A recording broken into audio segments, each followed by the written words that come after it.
Welcome back to Close Mode, the enterprise sales show. I am Brian Dietmeyer, and today I'm really lucky to be with James Springhetti from the lovely community of San Diego. James is the Director of Expansion Sales at On24. James, welcome. Brian, great to be here. Thanks for having me. Looking forward to the conversation. Yeah, so I am too, actually. Today we're talking about 2024 pipeline, which I have keen interest in, as well as hopefully a lot of listeners. And in our pre-interview, you had some thoughts that I did agree with and wanted to talk a little bit more about it. So given that, what are your thoughts on how we should be thinking out pipeline in 2024? Brian, I'm a bit bullish on this comment here that I'm going to make, and I really feel that this conversation should benefit a lot of sales leaders and executive sales leaders too, because as we've seen in 2023, the 4 to 5x pipeline coverage, depending on industry, of course, there's going to be industries that are always going to hit that. I think that's a thing of the past.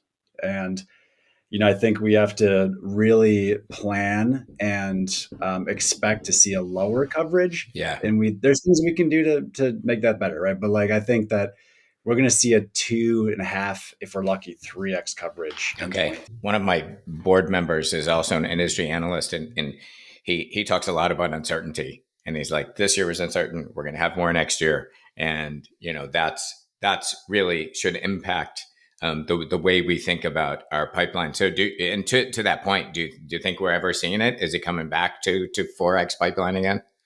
Well, if we're wrong about this, isn't that great for all the planning that we're going to do? Right? Yeah. So, if we plan for 2 to 3 coverage and then we get 4 or 5, we're in an awesome place, right? Yeah. So, I'm not sure. I think there's going to be some industries that are booming, like always. I think the ones that are gravitating towards solutions that are very innovative when it comes to AI and bringing those solutions in, you're going to see more demand for those, more organic demand. Yeah. It could happen, but I think that in the macro, if you're looking at all the tech across every industry, I think it's important for us to really check ourselves and make sure that we're planning for less coverage than we've seen in the past. If our goal is focusing more on sort of converting what's in our pipe for 2024, of course, we're always going to put more on the top line, but it's a directional thing. That to me, that feels like if we take that serious, that can be pretty systemic. So who in the organization, what's the organizational shift that has to happen to say, we really need to zero in on this? Who do you think needs to be involved? Well, I think everybody. I think the executive leadership team needs to really take a look at this. And I think that, that bleeds into the rest of the organization. It all starts from the top, right? So, I'm not going to wait for the direction on that. I'm going to help my team right away and make sure that we're thinking about this as we go into 24 and thinking about the behaviors that we can control that are going to improve the close rates. That's going to be the big focus for us in 24. Let's assume that the pipeline coverage isn't 4 or 5x like we've seen in years past. Let's assume it's going to be lower, but that's okay because we can do things differently middle to the bottom of the funnel that are going to improve our close rate to make up for that. Yeah. So that's where we're going to focus as a team. I wonder, you and I talked a little bit about what we talk about today. This wasn't on the list. So we interviewed and doing another project about 60 companies and 40 sales leaders, and we are the other way around. And we found one of the questions we asked was about it, like a formal close plan for stuff that's in the funnel. And we know that if you look at some of the data that's out there, the average close rate of forecasted deals right now is 48%, which is lower than the flip of a coin. So it's kind of frightening. So especially in light of what we're talking about. And it kind of shocked me that we didn't hear so much formality on close plans. We heard a lot more kind of upfront. Do you see that? And why do you think that is? I mean, why are we not as formalized toward the end of the cycle? It's a great topic. I think there's a lot of push for close plans. I think everyone sees the value in it. Yeah. I think there still is, from the AE level, some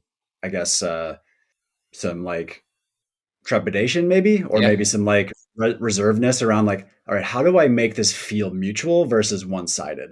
I Yes. think that's where I think it all comes down, because the executives, the directors, close plans, close plans, close plans, right? But when you're an AE and you're seeing everything that's on your side, like you're like, well, this isn't mutual, right? This is just me trying to check all these Yeah. boxes. Like So I'd be like, old school close. They don't want to do that. yeah, Yeah. yeah, they don't want to do that, and like I think your customers are going to see through that too. So like it is really important to make sure that you're understanding their process, you're understanding what they need to do to get things done, and let them help you create the close plan so it does feel mutual. Yeah. So it's I think it's tough. I think close plans are great. We certainly try to use them as much as possible. I'm on the customer side, so when we do use them, we try to really try to focus on an implementation date, a go live date, when the next sync is going to be Yeah. after they go live with it, so it does feel mutual. Yeah. We don't I don't like to use a lot of sports metaphors in business because some people are just not fans. The one I will use is Jim Dickey from Sales Mastery. He did a great article on what he called the red zone, right? When you're inside the opponents or right at the opponent's 20, like there's a whole different set of plans. And what do you do inside the red zone? What do people that are effective do better? And it's interesting because lately we've been feeling like the close plan, yeah, it's identified as the red zone, but we actually looked at this football graphic and said, really, it starts at the 51-yard line, right? So, what do we need? What do you think managers and reps should start doing earlier to start thinking about the close at the 51 versus in the red zone? All about expectations, right? What are their expectations around when they want to go live with this? What is their timing? What are the things that they have that's on their plans and priorities that could be competing plans and priorities with what you're offering and what your solution can do? And making sure that the expectations are super clear right from the beginning. This happens in discovery. Yeah, So just asking about when would they like to go live with this? What is their timeline to do this? And then of course, like perhaps there's opportunities to accelerate that. And that's always something that we're trying to do. But if you have that from the beginning and they're telling you it's 3 months, don't forecast it for a month later, right. right? Like now so Yeah, let's bring it in for 3 months there from your point of contact, and then if you have the opportunity to accelerate and bring it in, that's awesome. But like yeah. let's not force deals into the forecast when the customer's told you it's not going to happen, right? Yeah, yeah, and that it brings up another question. It's like we know that for what we do, there's a lot of people that have pain. They need to address it, but the question is, where is it on the priority list, which you just talked about? And I feel like for people who say it isn't a priority, I'm really curious about your answer to this. People say it isn't a priority. Is it our job to try to make them understand why it should be a priority, or put that deal off to the side and go focus where people have self prioritized the thing that it is we're bringing to them? I love the question. I would love to hear kind of your feedback after I give my Yeah, answer here. yeah, Like, look at it from what we were look from the lens that we were just talking about, right? Like, there's 4 to 5. If you have 4 to 5, you're in a booming industry. You got 4 to 5x pipeline. Maybe put it to the side, yeah, right? But if you're 1 to 2 and you're scrapping for a pipeline, take your shot, right? yeah, Like, maybe take a step back and say, let me truly try to understand what is happening in your business and what the other priorities are. And maybe there's an opportunity to attach yourself to those priorities if you better understand them. So I don't know. I'd love to hear kind of your take on it too. yeah. I the one thing I know for sure is that if it's yes, we have pain and we're going to address it, but we're not going to address it in the next 6 months. That of course, if we're going to take that approach of let's try to move it up the priority list, you better have a pretty damn compelling idea, because I think in a sense you're telling the person you're prioritizing the wrong things. You should be doing Yeah. this, and so I feel like you have to know that cold. And the other thing I know too, if it's not on the priority list, I guess it depends on where you're at, how many deals you need to get closed by when, because I know that my sales cycle just doubled or tripled. And of course I'm going to stay in touch, but how focused am I going to be on trying to get it moved up into your 2024 priorities? It's a longer term play. It's longer, and it's going to be harder too. Like you said, changing somebody's plans and priorities when they just told you what they are and you're not an employee of the organization. Yeah. Good luck with that one. Yeah. you Well, know? yeah, we were speaking with somebody who is rolling out Salesforce. and said, okay, it's heads down for the next 9 months, and so yeah, it's funny because I've asked some of my partners about this too. I'm like, yeah, other than staying in touch, I don't know that I'm going to try to squeeze in, because we know what that's going to be. It's all hands on deck. Everybody is there. So if that priority isn't something that is as big as that, right, maybe there's an opportunity if you have a compelling event or you have something that could help them to think differently as an opportunity to introduce that. But as a salesperson and as a leader of a sales organization, you want to make sure that your team has credibility. So yes, while you want to challenge some of these things, you have to toe that line very delicately, because if you go too far in the one direction of challenging it, then now you're noise, and that person that you're talking to has a different perception of you than you want them to think of yeah. you. Good luck for them to, even in 9 months, for you to Right. restart that Yeah. conversation. But No. Yeah. And I'm glad to hear your perspective on that. You said something in the pre-interview about you tie discovery and maybe quality of discovery very close to close rates. I have a follow up question, but I want to know. Yeah, give me some more on that. How do you see that? well, I think there's a couple of things about discovery. First, I think discovery is a never ending process. So it's not just one step in the sales process. It's something that you do in every single call. And it could be as simple as, hey, has anything changed since the last time we talked? Yeah. Or, and if it has, obviously going deeper on that, or when you have new people that have entered to the sales process along the way, making sure you understand what's important to them. Yeah. And if you're missing that, then you just missed a huge step in your discovery process. And again, your discovery process is not just a moment in time, it's something that happens continuously all the way through getting the signature, right? If you're not asking questions about, hey, when do you think this is going to get signed? Who's going to be signing it? Is there anything that we need to update in the contract? I mean, those are like basic questions, right? But if you're not asking that when you're signing a contract, then you just missed another step in the discovery process, right? But Yeah. you're not going to ask that in your like Salesforce step of discovery, right? Like those are different things that you're doing, but Right. you gotta watch those, right? So kind of go back to your question around like what are we doing to improve the close rates around discovery. Well, it's in a situation where you have less deals, right? If you don't have the massive pipeline, you don't have maybe the market momentum, you have to get deeper in with your reps around what they're doing every day. So co-writing with them, right? Like back in the day, we used to like actually go into offices and meet with people live, and we would be right there with them. And we're doing, of course, that virtually to a Yeah. certain extent. Yeah. But you know, do a ride with your reps, be with them, be with them for the entire process, coach them after the call, use Gong. Like there's all these things you can do to help your reps to identify opportunities to improve. And if you keep doing that with your reps, you're going to see them turn their close rates into something better than they're doing. I wonder. I'm a little biased on this, and again, want your opinion. So I feel like a lot of discovery work, discovery training is kind of up front, which are pretty open ended. Hey, what's keeping you awake at night? What's your KPIs for the next year, and that it changes. You said discovery throughout the cycle, and it changes throughout the cycle. And I just feel like I haven't seen as much emphasis on how does it change, and Yeah. what is discovery, to go back to the football metaphor, at the 51, because there's the argument that what gets you from 0 to 50, you have a playbook. At the 51 you have a different playbook. At the 20 you have a different playbook. So what's the playbook at the 51, and how is that different than front end sales process discovery? I think there's two parts to this. The first part is having a plan going into the call, right? So you Yeah. said playbooks. Like how many people are still winging it?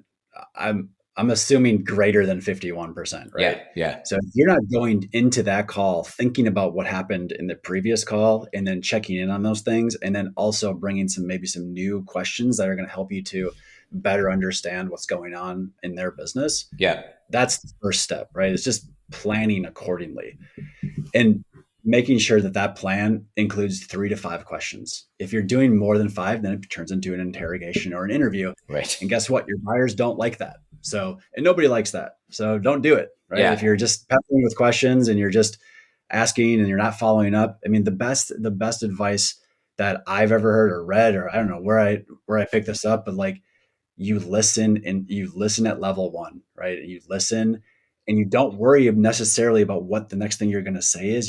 You're so locked in with the conversation that the next thing you say is based on what the person's saying. And this is what you do when you're talking to anybody. Yeah. So why move away from that natural thing that you do with everybody that you communicate with in the discovery process? So I think that's the first part. How does the discovery change when you get to the 51-yard Yeah. line? It's gonna be probably more around the business impact, I Yes. think. So Okay. the first part is gonna be what are the priorities, the pains, and then I think when you're to the 51, you're starting to introduce how your solution is able to make an impact to their Yeah. business, right? Quantifying that. And then the discovery there is, how does this recommendation that I'm presenting to you align with what you've told me in the past? Or if you bridge us together, even better. But making sure that you're discovering with your customer around, are they buying into the business impact that you're recommending? So those questions are going to feel differently than at the front end, right? Yeah. I feel like I could go on and on about this, but like your front end discovery, right, is like, and please don't do this, but like if you're asking the BANT questions like in your first discovery, like check your discovery at the door, right? Like that's not how you want to run discovery firsthand. Now there's ways of getting some of those things aligned so you can qualify, but Yeah. qualifying and discovering are different too. So maybe we can chat about that. But yeah, I mean there's so much to that, but I feel like, just to kind of summarize, the beginning is going to be more around what are their plans, what are their priorities, what are some of the things that are important to them, what are their deep issues, their pains. Once you get further down, it's aligning to how we can make a change and making sure that they're bought into that process and they're very invested in that. Yeah. There, again, we spend time on this, which I think makes sense because I do agree with you. Discovery, we're talking about closing more of our 2024 pipe, and discovery being a leading indicator of that. And I feel like in that second half, if the front end's kind of a lot of open ended big questions that, for a while, and I haven't seen so much lately. Like there was a lot written about guided discovery, right? Coming really granular questions where, and you made me think of this with, you're getting down to the granularity of how do they see us, as a solution kind of thing. And to me, guided discovery, as opposed to open-ended. In fact, the way we think about this when we do our own work is something we call signaling, which is, are you baking some data that might be helpful to the customer into your question? And the reality of some of that is, like, I'm not even so concerned about your answer with a signaling question, and especially if it's coming from a good place to say, these are things you should be thinking about, but how do you feel about these things? And yeah, I wonder. So Yeah. for me, that's the second half of discovery. It's much more granular. It's much more guided, and Yeah. and much more bringing things to the customer in your question. Yeah, I wonder. Yeah, how would you elaborate on the, like, details of that second half of discovery? I love it. I Yeah, love it. It's bringing insights and trying to help the customer to have them buy into your perspective and yeah, your expertise.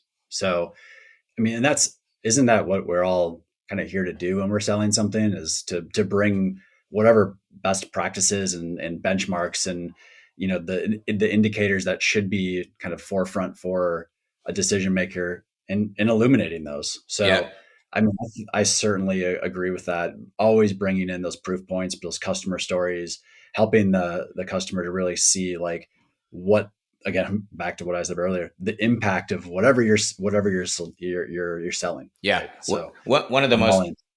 Sorry, one of the most effective approaches. Now that you're talking about this, I worked with a company who installed and managed data records in a company, and as they got near the end of the cycle, their customer began thinking about building their own solution for that. And so one of the things they did is they thought through, if you were to build a similar solution, what would it take to design, install, maintain? And those are the questions that they brought to the customer. Say, cool, I know you're thinking about this. How do you feel about, when they went through a series of 7 or 8 questions about design, install, and manage, that I think probably scared the hell out of the other side to a degree. But it's effective, again, if it comes from the right place. Like, I think it works. Yeah, yeah. I mean, like, along those lines, kind of going back to what we talked about earlier with the mutual close plans or the close plans, that's another opportunity to do some discovery, but like align again with expectations on their side. Yeah, So just like you had mentioned, kind of delivering a framework of the different things that they should think about in the buying process Yeah. or in their timeline. The close plan is the same thing, right? Here's generally what happens from this point on, right? Here's generally where our customers things that they have to do on their side. Does this align with what you have to do? There's your discussion right there. Yeah, and I wonder, it's the last question I have for you, but I'm really curious about this. So I mentioned this project where we interviewed folks at 40 companies, 60 different people, CROs, directors of sales enablement, VPs of sales. And what we heard almost to a person was their frustration with quality of discovery. Because we were talking about closed plan and end of cycle stuff, and to a person, they almost all said that they were frustrated with the quality of discovery. We followed up with them and asked, have you invested in kind of discovery methodology and they had. So I'm curious. This was, because you would say, all right, the first answer is we need to train our people on doing better discovery, and almost all of them had. Why is it that companies are spending money on discovery, and literally 100% of the companies we talk to are frustrated with the quality of their discovery nearing the end of the deal cycle? Yeah. Yeah. I mean, it is. Now I think this is where the frontline manager really can shine. Yeah. Because they're seeing this 5 or 6x, right? Because they're seeing all the different reps that maybe 7 or 8, depending on your team size, right? But like you should be, if you're a manager, involved in that last step, right? Because that's not only like the most important part from a manager standpoint around just making sure that the deal gets done, right? Yeah. Time to all deals, and you don't want anything to go. You want multiple minds on that process because there's a lot. And as a frontline sales leader, you need to be able to discuss at an executive level what's going on with these deals to forecast appropriately, Yeah. right? So very important discovery process. But I mean, maybe like just understanding the process, right? It's discovery, but it's also just helping. So I think, while we would love to do some more enablement on that, this is where a frontline manager should be stepping in and providing that in moment kind of enablement and training and coaching, right? Because that's like your reps are going to get better if you're doing that. Yeah. So I fibbed. I have a follow up because you just made me think of it. So yes, completely. As the improv people say, yes, and Yes. yes, and what we also heard is that frontline managers don't have the time to coach. And one of the things that come to mind as you're talking through this is, well, maybe if you're going to find the time, the most important part to do it is here, which I agree with. But that seems to be the problem there, is that, and again, holistic problem we hear everywhere. It's like, yeah, I get it. Should be their job. They don't have time. Yeah. Gosh, I mean, and it's true. And frontline managers have arguably the hardest job in any sales organization. Yes. Because they have to manage a lot, and time is the most precious resource for a sales manager. But we're here to close deals. Yes. So, I have a quota. My reps have a quota. I have a dedication to the business, or responsibility to the business to deliver what I'm calling and my target, right? So if I just take it as what's the number one thing that I'm here to do, it's to close business, right? Like now there's a lot of other things, but if I just say, if I need to find a way to help myself guide on what I'm spending my time on, I just have to go back to that, right? And it's, and it, again, we're pulled in a lot of different directions. Everyone gets it, but end of the day, like that's what we're here to do. So let's make sure we prioritize that. Yeah. So if, nationally and globally, close rates are lower than the flip of a coin, we know that 2024 is going to, I agree with you on your projection. And as you said, we'll find out when we roll this tape at the end of 2024. But I agree with your projection that we need to close more of what's in there. Closing is highly tied to discovery. So maybe it's an order of prioritizing, because I think for frontline managers, with everything they have going on, there's the whole sales cycle. And we're saying, okay, the reality is you're not going to, you're not going to coach across the whole sales cycle. So maybe it's a priority for 2024 is coaching, and it's coaching starting at the 51 on the close plan and heavily tied to discovery. Yeah. Cool. Yeah. I think it is. And, I think, set yourself up for a stretch goal and say, I am going to coach on a full sales process every once in a while, though. Yes. Too. Yeah. Make that a priority as well. Like, all right, I'm going to ride shotgun with you on this from first call all the way to the end. Yep. So, and you don't know which ones of those are going to be necessarily, but like, take a shot at it. Right. So Yeah. yeah. And I think the end of the stage is again, we're talking about a time where times are different in terms of pipeline coverage. So where can we make the most impact? If I've got 10 deals that are 51%, I'm telling you right now, I'm going to spend my time on those 10 deals. Yeah. Those are going to be the ones that I'm watching very closely, that I'm helping out with, that are going to be the biggest priority for me. I think it's sage advice, and I'm taking it personally. So yeah, I appreciate. We're all busy. I really appreciate you taking the time to share this, and look forward to rolling the tape at the end of next year and seeing how well we both did.